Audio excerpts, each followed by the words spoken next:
want to suck your blood. I want to fuck. Hello? Welcome to vampire time. It's a very special time of the day. It's vampire time. Suck some liquids out of some people. Nipple. I figured this would be a good topic for me to cover, because one, I'm a night creature. I live in the night. I don't go around during the day. I go at night. I strike when it's darkest. And I'm incredibly pasty, so I'm pretty much a vampire as it is. But to first learn how to catch vampires and how to get them, I need to learn about the history of the vampire. For us, they are the source of infinite fantasies and nightmares. For Hollywood, they are pure gold. I mean, it is true that vampires do have mass sex appeal. Their pasty, glossy skin, bloodshot eyes, sharp teeth. It's mesmerizing. Very sexual. But yeah, of course, vampires are a bunch of hotties with bodies. No ifs, ands, or buts. No buts. No vampire got ass. The real vampire legacy, the one that the world should know about, should be here in Serbia. So the vampires started in Serbia. It's a Serbian film. The first vampire in history was a man named Petar Blagojevich, and he lived just a few miles away from where we're standing right now. We should probably run. He's a vampire. Unless he got staked real good, he's still alive, so you're gonna die. I should move there. If I want to suck a dude dry, I should be allowed to. It appears out of nowhere. Only known by the villagers here, where the first recorded vampire is buried. First recorded vampire? I would like to say they're disrespectful right now. How dare you not kneel at the graves of these majestic vampires? You need to kneel, put your head to the floor, and get ready to get sucked. Cause you are disrespecting my ancestors. I will not stand for this. My vampire nature is coming out and it's coming for you. But what's most interesting is the very oldest of the tombstones were often made with no shape and with no inscription on them. Then how do you know it's a gravestone? Did you dig it up? Or did you just see a rock near some gravestones and just assume that it's another gravestone? It's just a rock. There is 0% chance that you know that there's a vampire under there unless you dug it up. It's just a rock. I don't walk around to look at rocks on the ground and start digging for vamp juice. What the hell? Rocks don't mean dead bodies. But somewhere under one of these stones, the first recorded vampire in history was buried, and no one remembers where. Then it's not recorded. You can't say the first vampire in recorded history, but we don't know where or what or how. Then it's not recorded. That's not what that means. There has to be some knowledge of it, not a theory of it. Witnessed the excavation of a grave. He saw the corpse staked and says it screamed and bled. And he used the word vampire to describe what this person was. He saw someone get stabbed, and then he screamed, and then he bled as he was getting stabbed, and then that makes him a vampire. So, if you're not a vampire, this is how you should react to getting stabbed. Now he pretty much nailed it. This is a human stab victim. Do you see that? The Greek Orthodox Church absolutely endorsed the reality of vampires. There was a vampire hysteria. The vampire reality? Reality? They just accepted it. They heard, I mean, I guess in olden times someone says something, it's now true. Why am I talking shit about history? Twitter's pretty much the same exact thing, but still set up religion that has all of its beliefs, and you just heard there's vampires and they like to suck on you, and your instant reaction is to embrace it? That's an odd choice, is it not? You could just believe in God. You don't have to believe in people sucking blood out of the nape of your neck. Innocent people thought to be vampires were executed. Graves were desecrated. Innocent people. How do you know they're innocent? Were you there when the blood was sucked? I didn't think so. They could be vampires. You're just projecting your own insecurities on these strong, powerful men who took charge who really handled their business, and they go got those vampires. They go got those vampires and put them in their place. Because let me tell you something, if it was you, or if it was one of your family members that got attacked by the vampire, huh? I bet you wouldn't be saying that then, now would you? But no, it's really easy from the outskirts to point and judge these people. They don't deserve to be judged. You're not God, so let them do their damn jobs and show some respect next time you talk. Centuries-old watermill that hasn't been used for decades. This past winter, the roof caved in. A seemingly meaningless occurrence, but to the villagers here, it set off a panic. A centuries-old wooden shack breaks down? Vampire! The only reason wood breaks is when someone's trying to suck you. Why else would the roof cave in? It's because someone's trying to get your neck and do a quick... That's the only reason. He was one of the strongest men in the village, but he would never dare to spend the night in the watermill if you gave him all of Serbia. Well, if he had all of Serbia, he would not fit in that watermill, first off. Second off, if you're scared to face a vampire, then you're not that strong, because vampires are themselves not that strong. Give me a vampire, force palm, right to the chops. Out. He's out for good, trust me. And thirdly, the assumption that a vampire would be interested in your blood specifically is a bit odd. Only specific blood types attract certain vampires. There are certain typings that, they just go together. Now it is time to learn about how to get them, how to get that vampire. I got my garlic, I have my trusty sword, and my nipples are out. I'm ready to get a vamp. A pale-skinned, immortal monster with an aversion to daylight and a desire for blood. A terrifying being. You just described every incel. That's what incels sound like. So, if all incels are vampires, that explains a lot. I found documentation of every sort. There are newspaper articles from eyewitnesses, there are diary entries, journal entries, and local town histories. If they just saw, an albino man walking around, being normal, they're gonna think to themselves, holy shit, that's a vampire, I got a one. Get my garlic, shove it, rub it all around me, I need to get my stank up, because I don't want him to touch me, I'm scared. Only thanks to an Irishman, Bram Stoker, who wrote Dracula in 1897, and from that time forward, when someone said Transylvania, the first association was Count Dracula or vampire. Yes, because if I'm being honest, I didn't know it was real. Prior to this, I thought Transylvania was not a real place. I thought it was fake. I thought it was a place where Dracula lived in the book and was an Adam Sandler movie. That's pretty much all I thought that Transylvania was. I didn't know it was real. But where did Bram Stoker get his inspiration? Where most writers get their inspiration. A mound of cocaine. The historical Dracula was a horror figure in his own lifetime because of his fondness for a peculiar form of execution called impalement. He loved to get big wooden spikes. I haven't let him speak yet, but this is my recollection of what I learned about Dracula, is that he liked big wooden spikes, and he liked to place men, spread their cheeks, and then place it right on the point of that big wooden spike. And they would just slowly slide down until they died. And that was his means of execution. He used to dine amid his impaled victims and take bread and dip it in the bowls of blood that were on the dinner table in front of him. But he was not a vampire. How the frick would you know? You see a man drinking blood, and there's a folklore that describes men drinking blood, but those two don't correlate just because he liked drinking the innards of men. Sounds like a vampire. That go back to the ancient Greeks. There are legends in China.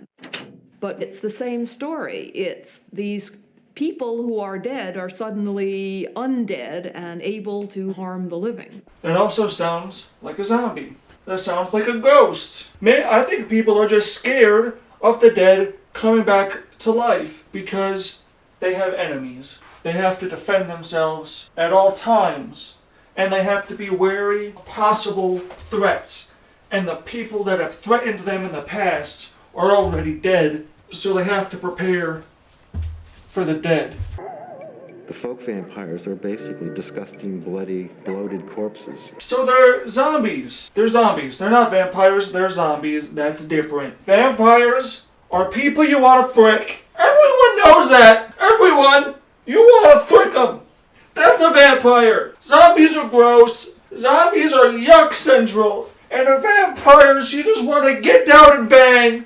This has been all of human history, and don't you tell me otherwise. From his research, Bell has pieced together the typical events that would result in a vampire slaying. The typical results in a vampire slaying, the typical results are the same exact thing that happens when you slay anybody. They die. If they don't die, then it's not a slaying, first off. And second off, there doesn't need to be a second off, because that's the only thing about slaying, is that you're killing people.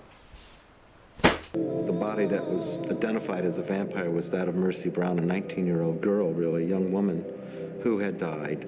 And her mother and her sister had also died previously.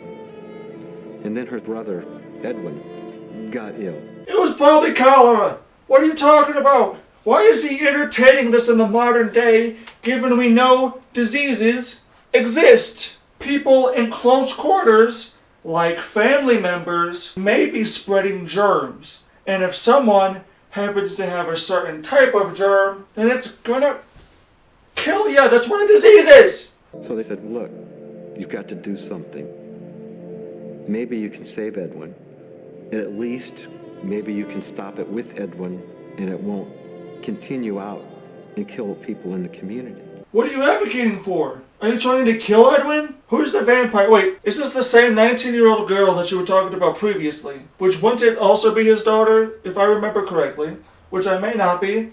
I'm rather stupid. But if it is, you're asking for him to kill one of his last remaining alive family members in the very little hope that it'll save his other only living family member. So what you're asking for him to do is a specific action that will have a 99% chance of leading to this man having 0 family members left alive.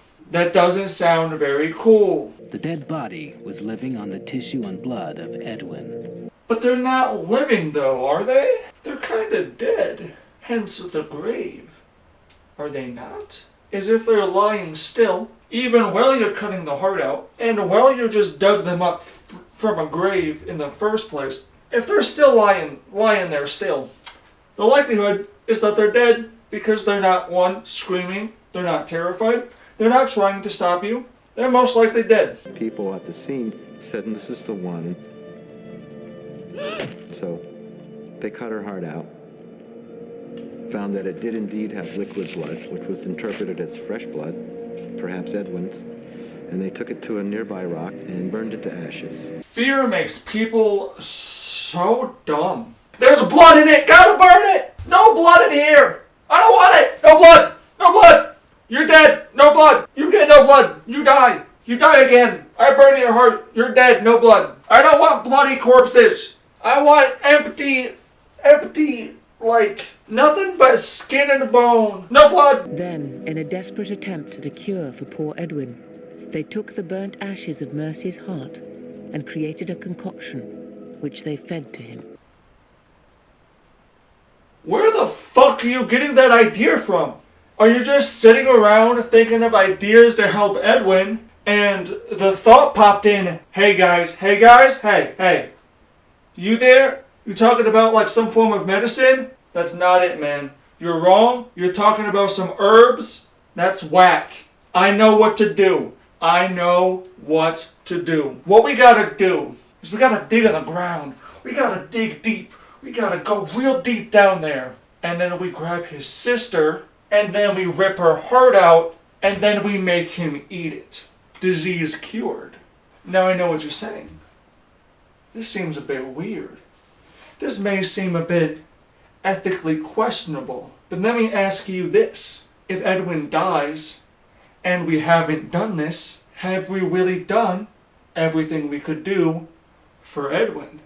I don't think so. So, we should go get that heart, we should burn it, and then we should make him eat it, because we all want him to be alive, don't we? Let's go get that heart. Unfortunately, he died. Now I know what you're thinking, but this was my fault. Then we could have been doing something else instead of feeding him his sister's heart. But let me ask you this. Do we know that it didn't work? He could have died of anything. So if we're all being honest, we did the right thing. This was just an unfortunate circumstance. We're still the good guys here. Feeding him his sister's heart? Very good. Now he may have died, but we're still good people. Right? The limbic system, the part responsible for our basic drives: hunger, thirst, sex, fear. To be fair to this theory, those are the main attributes I think about with vampires. They're hungry, they're very sexy, they're a little bit crazy. No, it's just all of it, like all of it. You get it? His hunch was right. In 18th century Eastern Europe at least, there was a perfect match between reports of vampires and epidemics of rabies. Okay, so it's just rabies. Cool. Thanks for ruining that for me.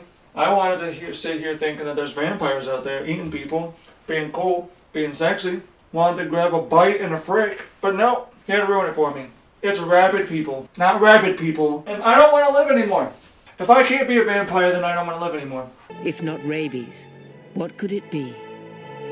Michael knew that he would unearth the truth only when he could find a real vampire body. One cold November day, he got that body. This is some crazy shit. How obsessed do you have to be to figure out what a vampire is? To go dig up a random old-ass corpse. I respect the hustle, don't get me wrong, I respect the grind. This is a strong man here, I respect the alpha male mentality. It just seems weird. It doesn't seem necessary. The victims complain of being visited by this apparition of this relative of theirs who has died, who is choking the life out of them. And they almost always say, "Oh no, it's Mercy," or "Oh no, Sarah comes and sits on me at night." Oh no, Sarah came and sat on my face while I was sleeping. What a weird thing to have. Oh no, Sarah performed fellatio on my body parts. No, you're just weird. That's not a vampire. Just because you wake up with cold sweats doesn't mean you also didn't wake up with an erection. That's all I'm saying. Two young kids were sliding down the slope of a sand and gravel pit, and they were just sliding down, having a good old time. Well, one slide down, two skulls dislodged and rolled down with them. And of course, the boys freaked right out, you know. Skull! Oh no! There's bones! Not the bones are gonna get me! I don't like bones! Oh no! Grow up! You made an archaeological discovery. You're rich now. Grow up, grab the skull, and take it to an archaeologist, because you just made bank! Some of the ribs had been broken into, and the skull had been taken from its anatomical position, rotated, and placed on the chest, actually to face the opposite way it should be. And what it gave us was the impression of a crossbone and skulls motif. Dun dun dun! So what? People do weird shit with dead bodies. That's just kind of what it is. They wanted to make a pirate flag, they made a pirate flag. Let them be. For Michael Bell, only one kind of body would be desecrated in this way: a vampire. That is quite a leap to make, because as far as crimes, vampire is an untraditional one. There's also sex crime, there's murder, there's stealing, there's assault, there's just being a public nuisance and hated public figure. There's a lot of other reasons there. When we analyzed JB's skeleton, he showed us a few unique things. He had a lesion, or infection actually, of his left leg. But of particular interest within the ribs were the fact that we could distinguish that he had tuberculosis at the time of his death. How much more evidence do you need? A lot! How much more evidence do we need? A good amount. You just saw a dead body positioned weirdly in the ground, and just because he happens to have tuberculosis doesn't mean that everybody or every theory about vampires are now tuberculosis. That's just... I'm not saying you're wrong, that's such a leap. That's just confirmation bias. So it's tuberculosis, I guess. Right. This makes me feel so much worse about myself. I'm not gonna lie to you. Because now I'm not portraying a sexy man who likes to eat people. Now I'm portraying a terminally ill man who would die in olden times. So now I feel a little bad. I feel a little guilty. I'm still gonna rock out with the outfit because I look pretty good in it. But I do feel a little bit bad. And that doesn't make me a bad person. It doesn't. I just look good. So it's okay. Anyways, thank you for watching. If you liked it, please like and subscribe. Because I am so good looking, you're gonna do that. And if you want to check out the original videos, they're gonna be in the description below. I love you, and as a vampire, I look forward to sucking you. Goodbye.